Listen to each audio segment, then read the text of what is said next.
Thank you for coming. This is Bugdroid style. I'm going to talk a little bit about some of my lessons learned being an Android UI developer for many years. A little bit about myself. I've been developing Android pretty much since the beginning. Worked at a lot of big companies focusing on Android UI and that sort of thing. It's been quite an interesting ride so far, and I've learned quite a bit as the platform's evolved.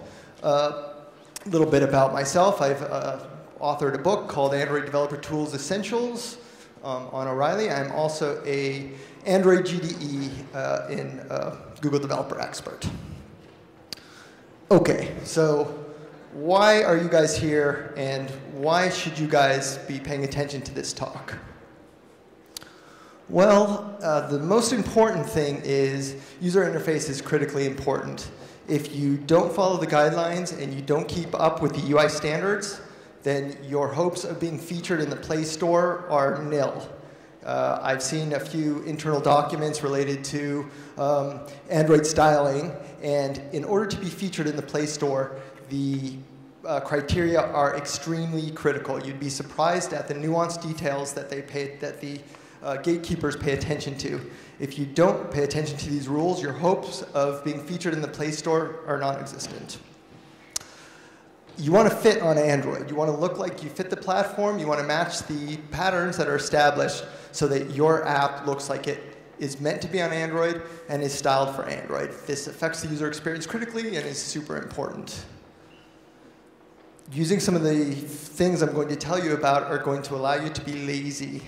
We all want to be lazy. We don't want to have to do a lot of work all the time, so I want to show you some tools that allow you to be lazy and still keep up with the user interface changes that are inevitable in Android, and we'll talk about that in a moment. And the last most important thing is users not only want good user interface, but they demand it. If you're not supplying it to them, they're going to go somewhere else and find it. Okay, so I wanted to set the stage a little bit by talking a little bit about some of the struggles I've had supporting Android user interface throughout the years and illustrate where we've come from and, again, where we're going. So 2003, Android was invented. This is even before Google, and the reason I put this slide in is it's so interesting to think about how far we've come in such a short amount of time. Just 2 short years later, Google was purchased by Android. In 2007, the iPhone was introduced. If you think about that, that's 8 years ago. And if you think about how much has changed in that short amount of time, it's really amazing. It wasn't for 2 years after the iPhone was released before Google released Android. They released a cupcake version first. Shortly thereafter, they released a donut version. And let's talk a little bit about what the world was like right now. The world was a wild, wild west. Nobody had any concept of what to do on Android. First of all, Android very much was an afterthought at this point. Everybody's focusing on the iPhone. Oh, we probably should also have an Android app too. So there was 2 strategies at this point. Make the Android app look exactly like the iPhone app, which was done very frequently, or kind of figure out what you think it should look like. And at this point, no one has any concept whatsoever about what user interface on Android is supposed to look like. On another thread, this guy named Matthias Duarte is working at Palm OS, and he has a really slick, awesome web OS interface, including cards and all sorts of swipeable user interface. It's beautiful. Everybody loves it. Nobody buys it. 6 months later, we all know Matthias Duarte comes over to Google, and of course this is going to set the stage for a whole lot of quick user interface iterations that are really going to pull together the interface and actually create some standards that we can all follow. As I mentioned, just 6 months after WebOS was introduced, Matthias Duarte is hired on as the senior user interface director for Google. Shortly thereafter, we got Gingerbread. This is our first big, stable platform release that for the next many, many, many years, Gingerbread is where we are. Fortunately, as we learned this morning, we don't have to support this anymore, thank goodness. So let's talk a little bit about what our apps look like at this point. We actually started to get some definitions of what the user interface gods at Android wanted us to do, certain things like a dashboard pattern. You guys all remember that. The dashboard pattern was mandated as something that we're all supposed to use. You see lots of Chrome and lots of Flash. This app actually was featured at Google I/O as a UI, a good UI. And it's amazing to see how that app is so different from what we're expected to do now. At this point, we start to learn about the patterns that they want us to use, but we still don't have any of the tools. There's no dashboard widget that we're able to use. What we have to do is we have to decompile, or not decompile, but look at the I/O 2011 source code and try to figure out how to engineer this ourselves. So we're finally actually starting to get some definition of what we're supposed to do, but still no tools or help in how we actually accomplish those things. Getting better, but not quite where we need to be yet. Shortly thereafter, we get a tablet OS, which is long forgotten, deprecated. So people start to scramble, think about using tablets, but along with Honeycomb come these things called fragments that are really difficult to use, really complicated, and besides the fact, nobody's using these Android tablets. So big push, we need to support tablets, but it's still a little early, and again, we still don't have the tools yet to be able to do it reliably. Shortly thereafter, we get Ice Cream Sandwich. Ice Cream Sandwich is the first real release that the Matthias Duarte design team clearly has put their stamp of approval on. This is the first of the next generation of OSs. Of course, this also is not very supported right now, and that's not a bad thing because, well, let's talk a little bit about what we have now starting here. We start to now see view pagers and uses of fragments to separate the UI and allow some interactability between pages, things like that. Quickly thereafter, we get Jelly Bean. Jelly Bean and its variants up to KitKat are where most of the users right now are on. This is 50% of the user base and really great. So this is the first time where we really start to see user interface patterns established. We see the action bar as a native implementation. We see the navigation drawer also, yet we still don't have a navigation widget. And finally, we now start to see the flattening of the UI. All the Chrome and all those other things and gradients that we were supposed to use before are deprecated now in favor of this flat UI. This evolved a little bit more, and we started to see further evolution of the user interface to start using some cards and some other different toolbars. And as we learned, this is where we're going. Now, right now, as we learned this morning, there's just 5% of the users on Lollipop. But to be clear, Lollipop and Material Design, which was introduced just about a year ago, is for sure the future, and most importantly, what everybody in this room needs to be working towards. The important thing to note about Material Design is it does not require Android 5.0. The support libraries, for once, are actually really super great. We finally have the tools we need. We have a toolbar, we have a navigation drawer, we have a card view. All these tools that allow us to actually implement the designs that Android has specified for us, with one exception of the Fab button, which may or may not be coming. Finally, we all have those tools available to us. This is where we're going, and this is where everybody in this room needs to be thinking about how we implement material design and these sort of design standards into our apps going forward. This is the new standard, and this is what people demand. So it's been a long, hard struggle for me. I have worked on a variety of big Fortune 500 apps that have gone through all these different design evolutions. And with each evolution, it's been a head-bangingly challenging process to implement the designs that the designers are giving me.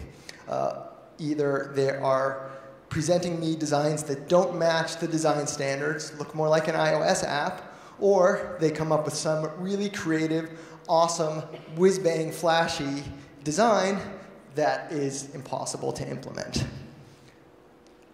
So I wanted to talk just a little bit about, and this is the meat of my presentation here. I wanted to talk about the 3 main lessons I've learned in my years of doing user interface development. And I hope that these will allow you guys to learn from these lessons and implement some of these solutions I've discovered to make your lives easier.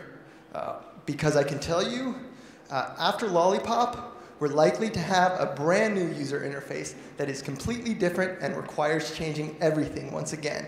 So if you're able to embrace the standards as they exist, define common styles, and most importantly, create flexible UI, when those changes do come around, you're going to be ready and you're going to be able to be lazy and implement all those designs without creating dents in your desk from having to implement all these difficult items. Okay, the first one, and this is really very basic, is embrace the Android design standard. As I mentioned in previous years, we did have some design standards. They were reasonably good and reasonably well established, but not complete and not very well described. With the new release of Material Design, Google released this top-level domain, google.com/design, and it is awesome. It is very clear on design standards that are established, patterns, colors, typography, all the things you need to know to do Android right per the design standards are included in this page. If you guys all want to get up right now and walk away, and that's all you do is go look at that web page, then my job is done here.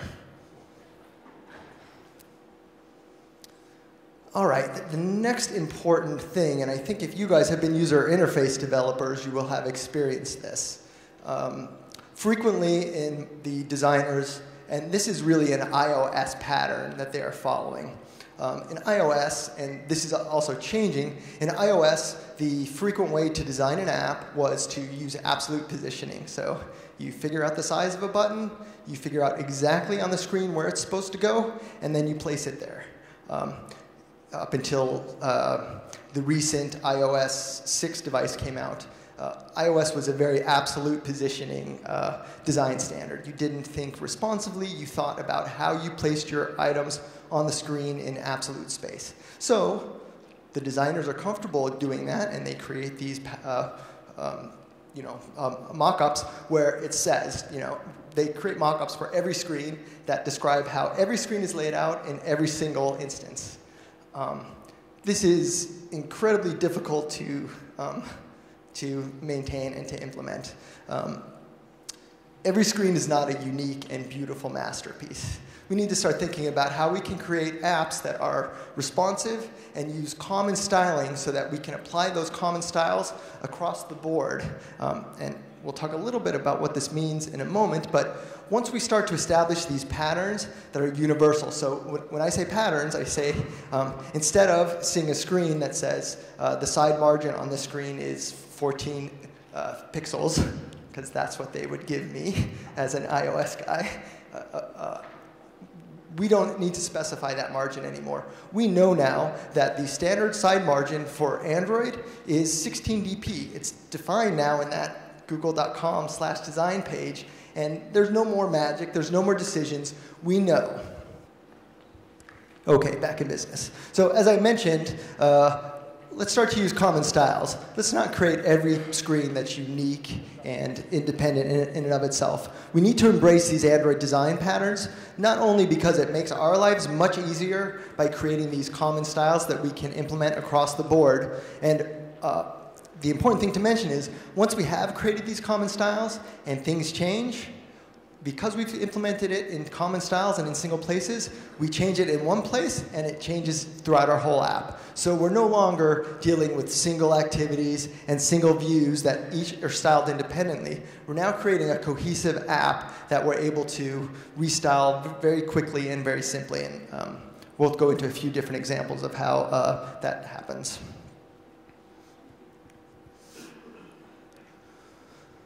Okay, so the important thing I wanted to point out regarding the new material design standards is that there are a huge catalog of layout metrics defined. So I mentioned we have a common style for a common dimension for side margins. We have, if you go to this keylines metrics page, we actually have different metric layouts for a variety of different use cases. So they've defined exactly how we should lay out a variety of different interface items.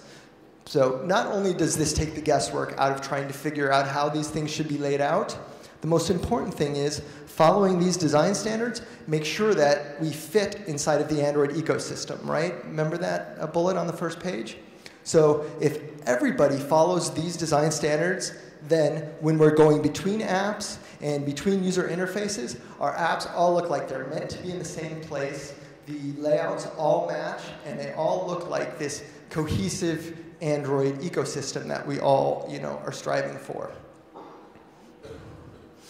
Another really important element of material design is colors. So the Android designers have spent a ton of time trying to define, defining a color palette. They have created this color palette of, I think there's 16 different colors. Each of them has 10 shades of options in there. And we should really be using those colors. Again, we want to make sure that we fit within the Android ecosystem. So our apps both match the OS, the different system colors and stuff that are being used, but also match the other apps that are on the device, right? We want our user interfaces to look like they were designed for Android and that they fit on Android. And another cool thing about this color definition is material design has created this concept of a color palette. So we create a primary color variation on that primary color called dark, and then an accent color. And once we have defined these three system elements, we can place them in our style code, and this allows not only our app to implement details based on those things. For instance, the system now will, you can change the system bar to match your app. But also, once we have applied these styles within our code, the other system elements, like button colors and spinners and other items like that, are actually also going to match our color theme. So it's really important that we define this color palette and then implement the details based on that. I wanted to include these two little links on the bottom. If you do want to create your own material color palette, this first web page will allow you to pick a color palette, and it will help you generate complementary colors and accent colors so that you don't need to be a color theorist to come up with something that looks good. The other kind of bonus I wanted to put in here is another API that was introduced in the support libraries called Palette. This is just kind of a little extra, but what Palette allows you to do is it allows you to look at an image or a different a view that you want to match, and it allows you to actually pull a complementary color palette out of that image. So this allows you to pull in an image and then modify your user interface to match that particular image that you're looking at. It's really powerful, and it's supported on in the support library. So I'm not sure what it goes back to, but it's not, again, Lollipop only as well. So far, I haven't talked about anything Lollipop specific. This is material design, and it is not only Lollipop. Okay. So the last little piece of this presentation I wanted to discuss is creating flexible user interfaces. And this is really the most important part of this presentation, and this has nothing to do with material design, really, although I've sprinkled a few little tidbits in here just to make it more interesting. Throughout my years of developing, I have learned to leverage the system tools that are available to us in the OS to make user interfaces flexible. And as you'll see, it's quite a bit of extra code and quite a bit of extra work to implement all the details and implement all these things that I'm going to show. I'm here to tell you that it's really important to do this, and it is worth the extra effort. Everything that I'm presenting here really should be done, and it's a lot of extra work to do the things I'm going to show, like abstracting dimensions, abstracting strings, but you need to do it, and putting the extra time in now will save you immeasurable amounts of work when the time comes when you have to change everything. Okay, so the simple use case I want to demonstrate is applying a list view that has touch feedback, a background to a list view that has touch feedback. So what this means is I have created this list, and as you'll notice, there is a card background to each of my list elements with a little shadow below that. Pretty common use case. Obviously, everybody has had to put some sort of background or some sort of special styling on a list view. Hopefully, you guys are all doing it the way I'm about to show, and you will have a flexible user interface. Okay, so here are just some of the different classes that you need to use to make this thing work and make this thing work the way you're expecting. First of all, let's talk about drawables and shape drawables. Does anybody know how to use those and have experience with those? Great.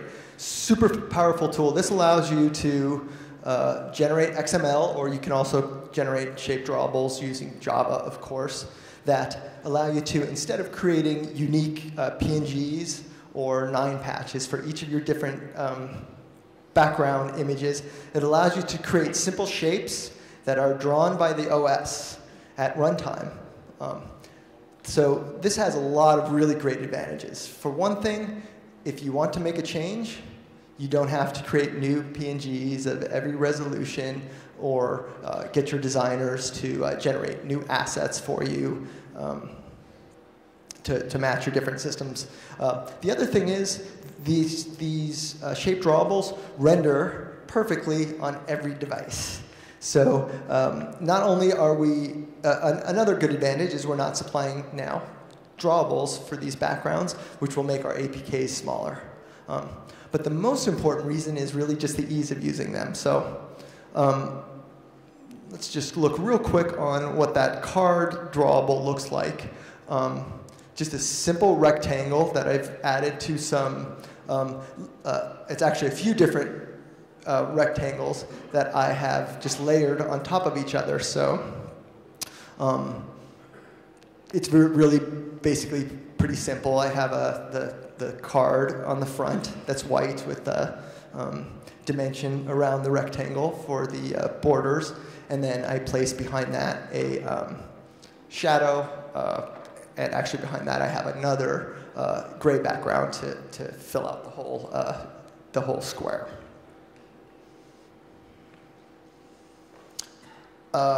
Cool thing is, and this is a material design concept, to use a card now, I don't need to do any of this. I can now use this widget that they've supplied for me that not only allows me to create a very simple card, and again, this card metaphor is part of material design. This is something that they want us to use. So I can now use the support library card view widget to generate these backgrounds for me, which is really awesome. And the cool benefit of using the card view is I can use this, that bottom element there, the card elevation element, to actually dynamically change the lighting and shadow effects of that card. So you can affect that in XML, and you can also affect that in Java. And that works, again, on all versions of Android. So I'm really impressed with how awesome the card view is and how simple it makes things. So support lives for the win. As I mentioned before, historically we've had some challenges. We haven't had all the tools available to us to implement these details that the designers have, the Google designers have asked us to do. We have these tools now, and it's really awesome. It makes our life much easier. Okay, so really important, and this is one of those critical features I mentioned that the Play Store gatekeepers look at, is touch interface, touch response. Whenever you touch your user interface, the user touches something, you need to show the user that something happened. If they press your screen and there's nothing that shows them that something happened, that's really bad UI. So the way that we accomplish that is via a selector. This is just a simple selector. It basically says when the user presses, show this system drawable. When the user focuses, show this system drawable. Again, really simple concept, but this sort of thing is critically important to, for sure, that touch feedback is the #1 thing that the Play Store gatekeepers look for. It's easy to accomplish. You should be using it. Now, let's talk about how you accomplish. So that's easy, but let's talk about how you accomplish this if you're using that card view that I just mentioned. The user touch feedback in material design is a ripple. So if you touch inside of a view, you should see splashes of color ripple out from your finger as ripples of water almost. So that's great, and that is the touch feedback that material design requests. If you're using a card view, all you need to do is put that line of code in your view, and you're done. You now have touch response, and you now have that touch ripple that emanates from wherever you touch. It's like, it's magic. And again, this is the first time we've ever had these tools. Previously, they would have said, you need to use a ripple, and then we would have had to search for a library or something to help us implement that, or somehow figure out how to do this ourselves. No more. Pretty awesome stuff. Okay, so now we're getting into just kind of some more abstract and important things to do. So dimensions.xml. So inside of your code, you should never be hard coding dimensions, colors, those sort of things. These things all need to be abstracted into these XML common files. And I'll show you a little bit about how this looks to do that. It's pretty simple. I think you guys are all familiar with abstracting these things. And of course, also in both Eclipse and Android Studio, both of these things provide tools. You can hit in Eclipse Command 1 if you're trying to abstract a dimension, and it will abstract it for you. And it's Command A, I believe, in Android Studio to do the same. So really pretty easy to do. Really, really important. One thing I want to mention, as I've shown here, is in addition to those layout metrics we discussed on the previous slide, the layout metrics also now include, are based on now a 8DP grid system. So now all of Android user interface is abstracted into this grid, where one grid point is equal to 8 DPs and variations of that, 8, 16, 24, 32. So as long as you stick with that grid, you're going to, again, match the Android OS, and you're not going to have these different nuanced views that don't line up right or don't look like they should fit.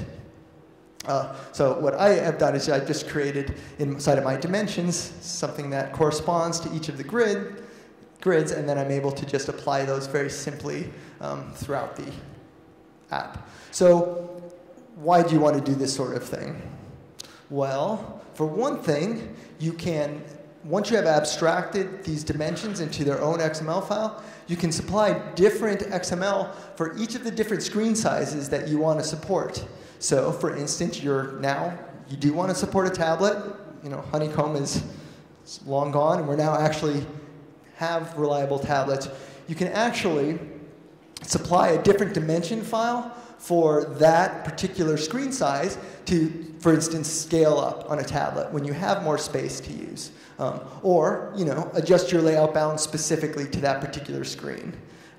This is another thing that those Play Store wizards that are the gatekeepers are looking for. They want your app to look like it matches on each of the different screens that it's placed on. Okay, strings.xml is a very similar concept, and I'm sure you guys all know exactly what abstracting strings.xml is for, but you may not really understand why. So, this is just a simple example of how you would abstract a string. And again, those same keystrokes in Eclipse and Android will abstract your string for you right away too. The important reason you want to do this is for, and I would expect that this group of anybody would understand this, internationalization. So once you have abstracted your strings to a strings file, just in the same way we supplied different dimensions files for different screen sizes, we can supply different strings files for each of the different languages that we hope to support. The cool thing about this is actually if you are abstracting your strings like this, and you want to get internationalization, the Play Store actually allows you to, directly in the Play Store, contract out people that will translate your strings files for you.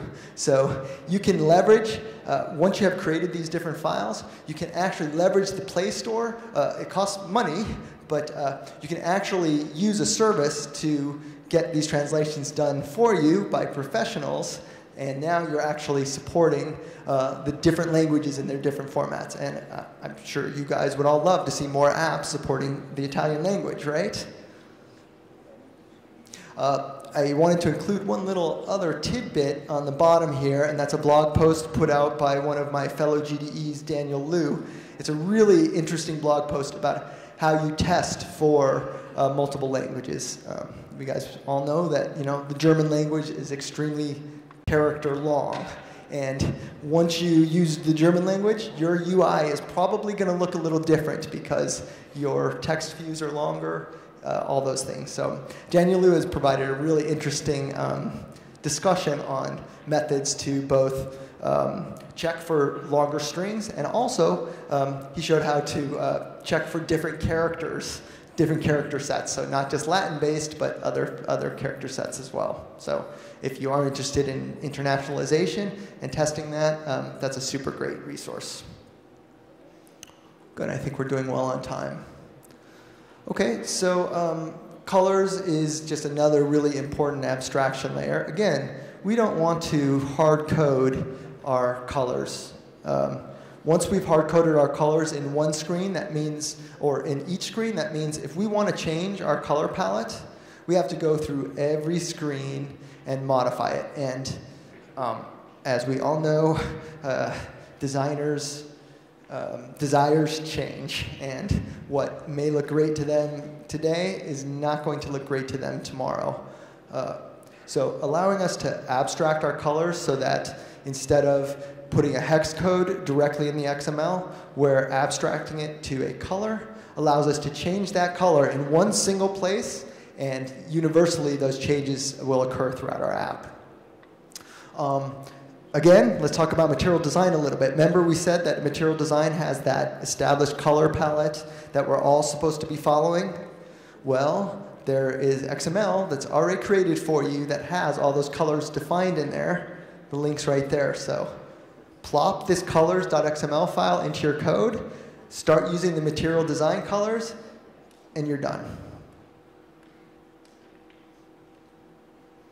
Okay, pulling up the last point is styles. So I'm not sure how many of you people have used styles, but styles is a really powerful tool that once we have created these common patterns that we've established, we can actually abstract those common patterns into a styles class, and then using that common style, we can apply that universally to each of the different user interface elements that we want to use that style. So as you'll see, I created this list view style that that has my selector in there, has my width and height attributes, specifies a specific color, those sort of things. Has a hard-coded dimension in there. Just ignore that. That should say @dimen/ something. But once we have established that style and defined it in a single place, we can apply that universally using this style notation that I show up at the top. So again, this allows us to create that one common style that we can then apply universally. Really, really important, because once we have that pattern established and defined universally, and we want to make that change, we only have to do it in one place, and it happens on the whole app. And the one thing I'm very, very confident of is user interface is going to change, and it's going to continue to change, and we're going to continue to need to modify all these things to keep consistent. So. Okay, so you need to be doing these things. It's a real pain in the butt to abstract all these classes. It is not uncommon, and if we look at this particular use case, there's probably 15 different files. You count your adapter, your list view, your manifest, variations on the colors and the styles. There's easily 15 different files just to create one list view. That's a real hassle. It's really hard. It's a real pain in the butt. But I'm telling you, it's really, really important. And putting the extra effort in now will save you immense amounts of time in the future as these fickle styles change. You need to be doing this. Okay, so that's it. I just want to recap a little bit and discuss the 3 main lessons I learned through my years of styling Android. First is embrace the Android standards. We now have really good standards. They're really well established. They're really well written. Read the standards, learn them, embrace them. Define common styles. Every screen is not unique. Every screen is not a unique and beautiful creation. Start to use responsive design and common system elements where instead of every screen having its unique style, we create a style guide that applies to the app entirely. And then lastly, create flexible UI using all these various system tools, or classes and elements that Android provides for us. Okay, that's it. I want to mention the slides are available at that tiny CC if you'd like to grab those. Don't forget to tweet with the Droidcon IT hashtag. And feel free to reach out to me on Google+ or Twitter with any questions, or come find me during the conference. I'll be participating in the app review thing with Sebastian and those guys. So if you do have any questions or do want to discuss your unique use case and problems you've had with styling, come talk to me. I love doing this stuff, so it's fun for me. So, okay, that's it. Thanks a lot, guys, for listening.